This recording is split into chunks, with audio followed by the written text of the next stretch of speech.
คันคอยว่าแล้วบ่มีผู้ใดสิเสือมันเป็นคือสิทองมึงเจ้าเนาะคอยก็มันเป็นตึงขึ้นได้เวลายาเขานี่ท่านอยู่ใส่ก็กินอยู่หันไว้อู้ตอนนี้มันก็จะเป็นตัวขาวที่มีท้องมีห้างอย่างนี้มันเป็นคือสิทองนี่เด้อเอ้ยเบิ่งแม่ยาเขาแห้งซันมือโตนะเดี๋ยวนี้นี่เจ้ากินน้ำหมูแล้วมันเป็นมันตึงอ๋อกินตัวนี้แล้วนะตึง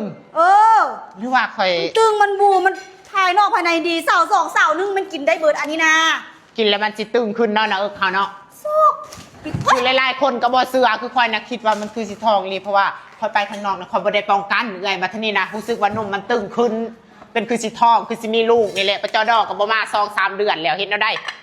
เบิ่งแม่ยามยาเขานี่กินอยู่ใส่ทานอยู่ใส่ก็กินให้มันสั้นโลกเขาบ่ได้กินเขานี่มีบ่ส้มบ่อยากกินส้มนะเดี๋ยวนี้จะกูนี่แหละซื้อส้มเดี๋ยวนี้นะอ๋อบ่ได้ยากเจ้าเด้ออยากกินส้มมักม่วงนั้นแนวเปรี้ยวๆนะมื้อนี้ก็มางานไอ้ส้มจ้ะมางานอันนี้เลยเนาะ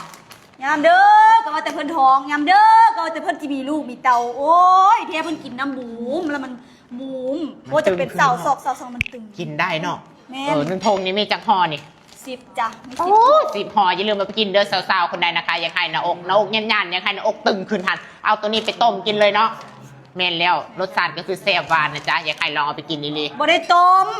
ไม่ได้ต้มหรอต้มน้ำแซ่บจึกสดแล้วกินเลยมันแซ่บง่ายเนาะแม่นผู้ใดสนใจพิมพ์สนใจหรือว่าทักมาเลยเด้อจ้า